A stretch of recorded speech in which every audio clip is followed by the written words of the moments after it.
guys, welcome back. Today I have my nephew here as a guest. Today, of course, I'm going to be doing another top 5 countdown, and today's subject is original characters in the TV series Rebels. I'm going to be counting down the top 5 characters who I think are the best developed characters in Rebels. So, starting at number 5 is actually a villain, Governor Price. She makes the list because she is cold, calculating, and a female villain who isn't useless like Captain Phasma ended up being. And, okay, so, coming in at number 4 is Hera Syndulla. She makes the list because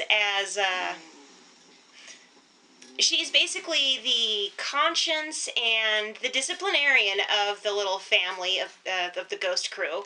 She's been around the longest, just working with her and Chopper, and then Kanan came into the mix, and then when the younger people teamed up with them, it became sort of like a family with Hera sort of like a mom and Kanan sort of like a dad, and they actually call Sabine and Ezra and Zeb the kids.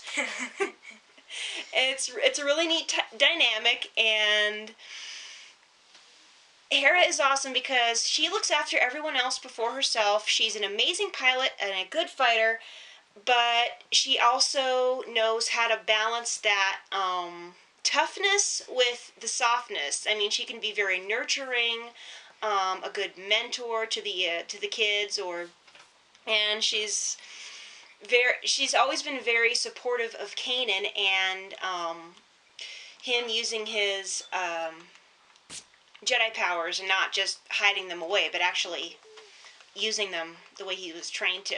Coming in at number 3 is another member of the Ghost crew, and that is Sabine Wren. She makes the list because she's not exactly the most outgoing person. She's sort of reserved, and she takes quite a while to open up to somebody. But when she does, her loyalty is completely unwavering. Yeah, the way she takes down those stormtroopers. Well, I'm talking about her loyalty, though, not her fighting ability. And set up straight, young man. But I think her fighting ability should help her make the list.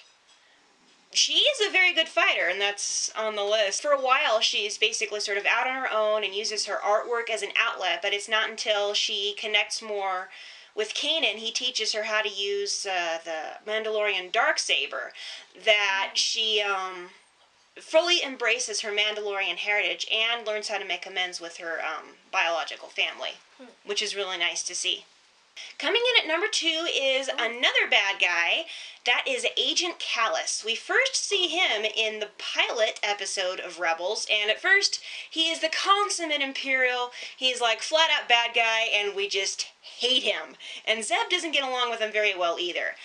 But later in the series, in the episode called The Honorable Ones, Zeb and Kallus get thrown together, and they have to learn how to survive together, even though they hate each other. And Zeb does not kill him because Kallus has been injured, and he's like, no, you're injured, I'm not going to kill somebody who can't defend themselves.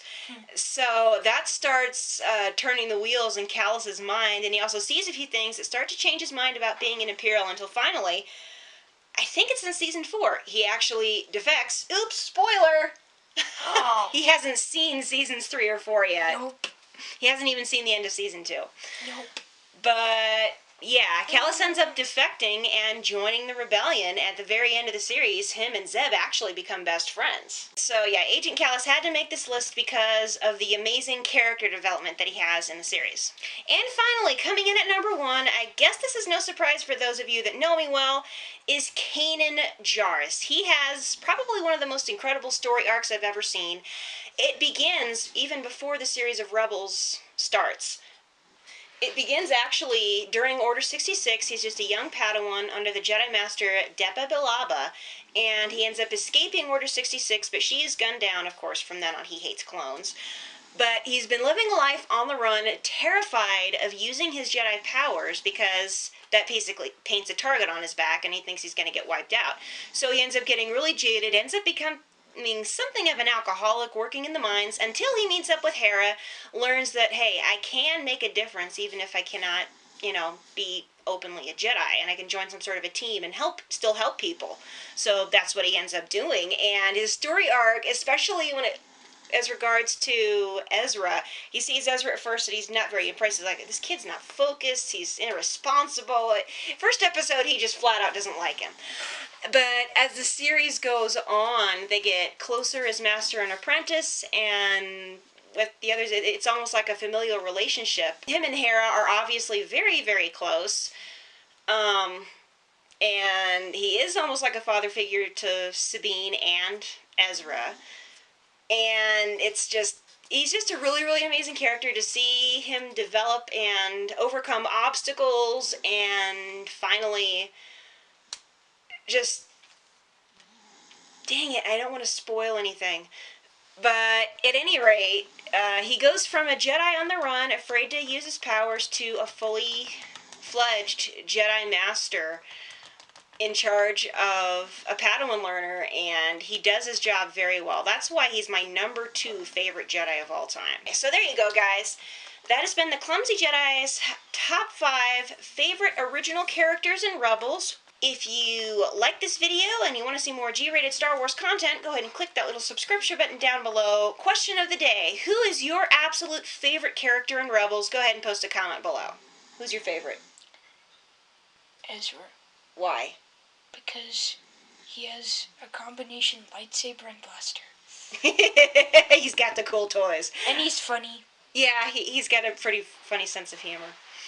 Then, he's also got the ability to connect with animals, which is cool, huh? So until next time, this is the Clumsy Jedi and my nephew signing off. Bye, guys. Hi-bye. Hi-bye. And besides, nobody likes a clumsy Jedi. Clumsy.